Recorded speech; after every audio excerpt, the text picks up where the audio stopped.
काफ़ी लोग सोनम वांगचुक के बारे में यहाँ पर कह रहे हैं कि सोनम वांगचुक के बारे में कहिए। देखिए, मैं आपको एक बात बताऊं, हमारे देश की जनता डर चुकी है, ठीक है, और इतना ज़्यादा डर चुकी है, जो लोग सत्ता में है मेरे भाई कहीं ना कहीं उनसे, चाहे वो पॉलिटिशियंस को कह लीजिए, फिल्म स्टार्स को कह लीजिए, यूट्यूबर्स को कह लीजिए, इन्फ्लुएंसर्स को कह लीजिए। मतलब आजकल मिश्रा जी हमने ये देखा है कि लोग ये कहते हैं आज की ब्लॉग में, ठीक है, कि हमारी जो गाड़ी है वो इथेनॉल से खराब हो गई, और अगले दिन फिर आकर के वो ट्वीट करते हैं इस बात को लेकर के, नहीं नहीं गाड़ी इथेनॉल से खराब नहीं हुई है, वो ऑटोमेटिक खराब हो गई। पता नहीं किस बात का डर है, किस बात का खौफ है, क्यों ऐसा अपनी बातों से लोग पलट रहे हैं।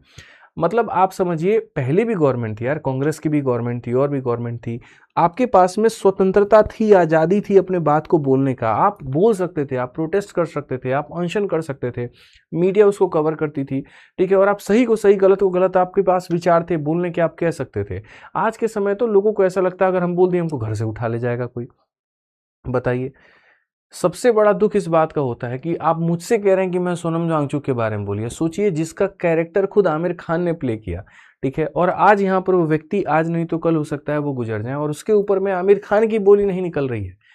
तीसरी शादी, चौथी शादी, पता नहीं कितना कितना क्या क्या कर रहे हैं, अलग ही दुनिया में बिजी हैं, लेकिन उसके ऊपर में उनको बोलने का कोई फुर्सत नहीं है। आप में से नहीं पता होगा सोनम वांगचुक कौन है, मैं बता दूं, 3 इडियट्स मूवी आपने देखी है? 3 इडियट्स मूवी में जो आमिर खान ने जो रोल किया है वो उन्हीं व्यक्ति का किया जिनका नाम सोनम वांगचुक है।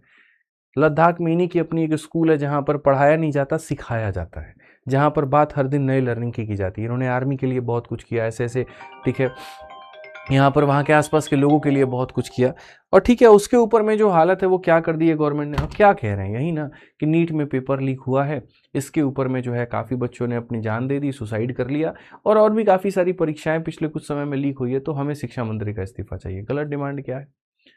इसके लिए 18 दिन से जंतर मंतर पे वो भूख हड़ताल पे बैठे हुए हैं, अनशन पर बैठे हुए हैं, खाना नहीं खा रहे हैं, लेकिन क्या ही फर्क पड़ता है मंत्रियों को, मीडिया वालों को, सब खा रहा है, सब सो रहा है, सब अपना जीवन चल रहा है, और तुम लोग यहाँ पे उनके बारे में कुछ कहिए, उनके बारे में कुछ कहिए ना। भैया, आपको घर में से निकलना है ना, आपको जा करके वहां पर उनका सपोर्ट करना है ना, आपको अपने घर वालों को कहना है कि उनको सपोर्ट करिए।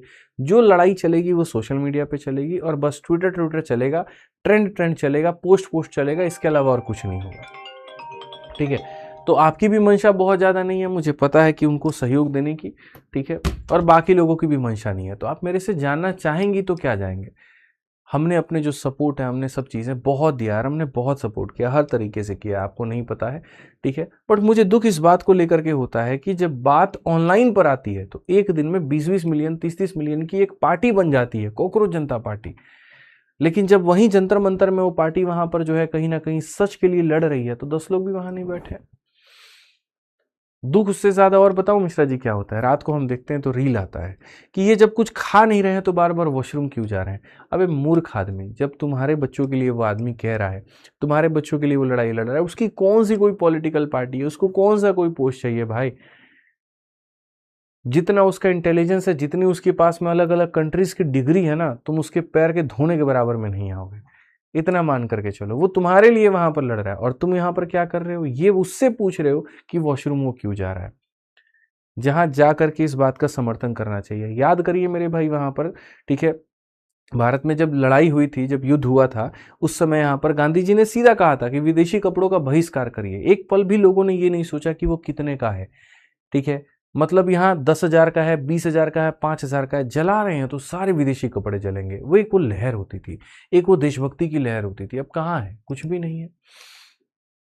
मुझे दुख होता है अपने इस भारत में, जहां पर लोग जो है मतलब नाम बदल करके अपने इंस्टा आईडी और इससे यहाँ पर सपोर्ट करते हैं, लेकिन अपने जेन्युइन पर कहीं पर कोई पोस्ट डालने से 10 बार सोचते हैं। घर वाले भी कह देते हैं मत करो भैया, कुछ हो जाएगा, क्या होगा। सच की बात कहनी है, सच्चाई पे रहिए, बस बात खत्म, ठीक है। तो क्या ही कहें, लोगों को भी चाहिए सपोर्ट, लेकिन कहाँ पे, कमेंट बॉक्स में। ग्राउंड पे घंटा किसी को कोई फर्क नहीं पड़ता है, कोई मतलब नहीं है, किसी को कोई मतलब नहीं है। सब अपनी दुनिया में बिजी है, सब मस्त जी रहे हैं, सब मस्त खा रहे हैं। एक नेशनल हीरो मर भी जाए तो क्या फर्क पड़ता है, जैसी दुनिया चल रही थी वैसे चलेगी। तो लोगों ने ही मानसिकता बना ली है, इसमें मैं क्या करूं। क्या किसी आंदोलन आदित्य रंजन के करने से हिट हो जाएगा या फ्लॉप हो जाएगा? नहीं, लोगों के साथ आने से होता है। आपको पता है कि आज मेरी तबीयत भी खराब है, बुखार भी है, सर्दी भी है, खांसी भी। क्यों खड़ा हूं मैं यहाँ पर? क्या मेरी नौकरी लगने वाली है? क्या मेरा फायदा होने वाला है? नहीं मेरे भाई, आपकी नौकरी लगने वाली है, सिलेक्शन आपका होने वाला है, जीवन आपका बदलने वाला है। पीढ़ी दर पीढ़ी अगर कहीं पर कोई बदलाव आएगा तो वो आपके में होने वाला है। तो मैं कितना भी बेहतर पढ़ा लूँ, मैं कितनी भी देर तक पढ़ा लूँ, लेकिन जब तक आप नहीं पढ़ेंगे तो आपका सिलेक्शन हो पाएगा? तो नहीं हो पाएगा। ठीक है? इसीलिए मेरा आपसे अनुरोध रहेगा कि कृपया करके थोड़ा धैर्य बनाइए, थोड़ी हिम्मत बढ़ाइए अपनी, ठीक है? और बढ़िया तरीके से पढ़ाई हम लोग करते हैं और अच्छा चलते हैं।